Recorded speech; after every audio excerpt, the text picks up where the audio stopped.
Okay. So this video shows what goes into good public speaking. Even though everybody messes up, it creates a better speech. I'll be shaking hands afterwards if you want some tips. Now that we have the football pleasantries out of the way, we can get down to business, and we've got plenty of business to talk about. So, Josh, why don't you go ahead and get started with some questions?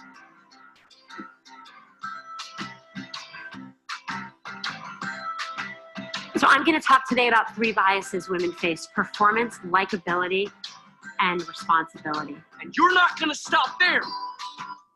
What are you waiting for? Do it! Just do it! Yes, you can! Just do it!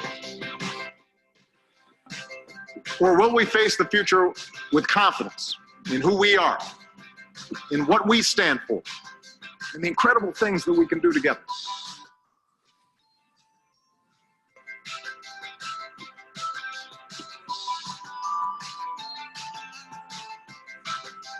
What again? I'm sure you say don't do it.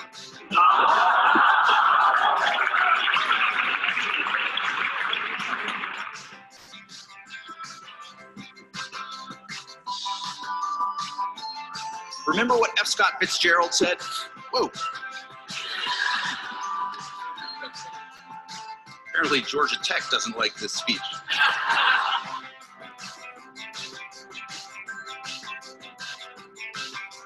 I have to apologize.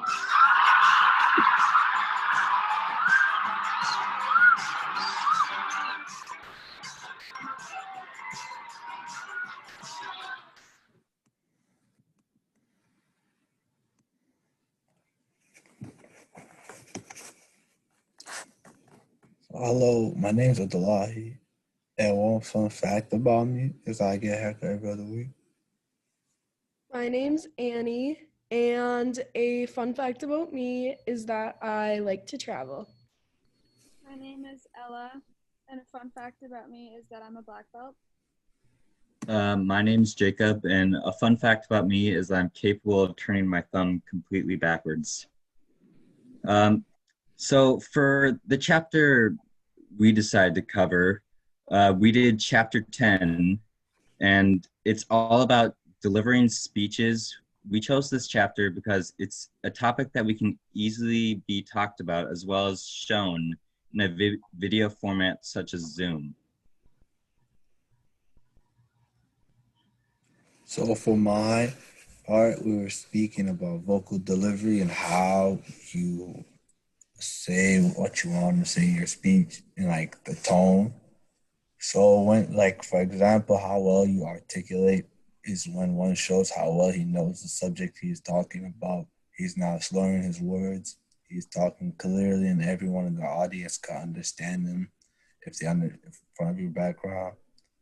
We should aim to change and add variance to our voices, like mix the highs and lows. So like the listener doesn't get bored and the listener stays in tune. And if you control the pace you talk to, it's the most important thing, I think, because you want to be understood, but at the same time, if you're talking too fast, no one can understand you and everyone misses the point of the speech. And next, we're going to go to Ella. So my topic was managing public speaking anxiety, which is known as communication apprehension, the fear or anxiety experienced by a person due to real or perceived communication with another person or persons. And then there's 2 types, which is trait communication apprehension, which is a general tendency to experience anxiety related to communication, and then state communication apprehension, which is the anxiety related to communication that occurs in a particular situation and time. Public speaking anxiety is a type of communication apprehension that produces physiological, cognitive, and behavioral reactions in people when faced with a real and imagined presentation. Research has been conducted on public speaking anxiety, which found that it has 3 key ways of addressing the issue: systematic desensitization, cognitive restructuring, and skills training.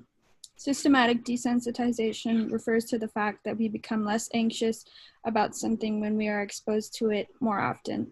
For example, a first job, when you start, you're so cautious of everything, but the more you adapt, the more you're free flow.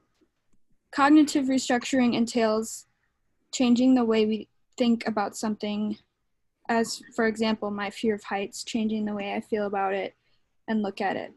Skills training is a strategy for managing public speaking anxiety that focuses on learning skills that will improve specific speaking behaviors, as for example, constructive criticism creates a better outlook on your speeches.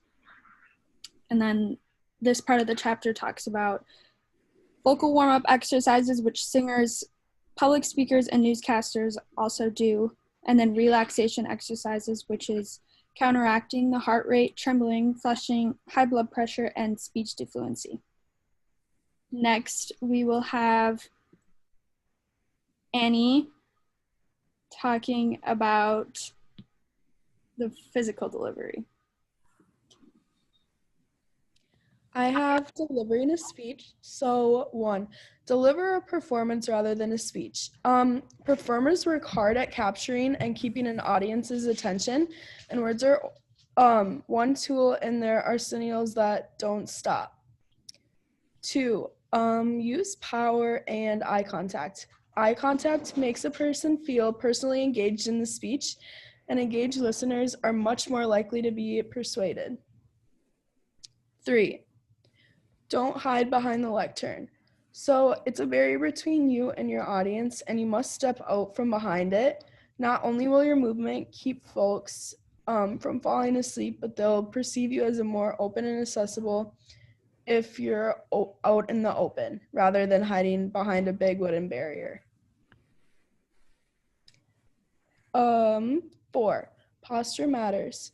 Don't ever slouch. It looks weak, and your message will inevitably be dilated by what your audience perceives as a lack of confidence. 5, tell compelling stories. So rather than just loading folks up with information, if you tell a story, you're making them active participants in your performance. Stories, brief and relevant, are a powerful tool. Mix it up in terms of your speech patterns. Okay, so vary your cadence. Deliberately mixing it up in terms of speech patterns. So mix up your volume, speed, and tone. It keeps your audience from being lulled to sleep.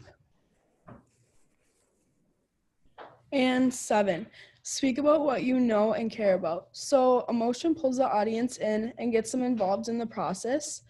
If you find you're not moved by your topic, modify it until it matters to you. If you're going to invest the energy in writing and delivering a speech, it should be on a subject that's important to you. Okay, and next we have Jacob.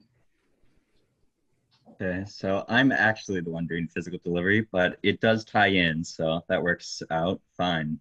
So according to the textbook, physical delivery of a speech involves nonverbal communication throughout the face and eyes, gestures, and body movement. Having everyone in a room looking at your face while you give a speech can make you nervous, but it's actually a good thing when everyone is looking at you because you know that they're paying attention. Facial expressions can also help communicate the emotions the speaker is trying to express. Eye contact is always one of the most important factors of physical delivery. It both helps establish credibility as well as keeps your audience's attention.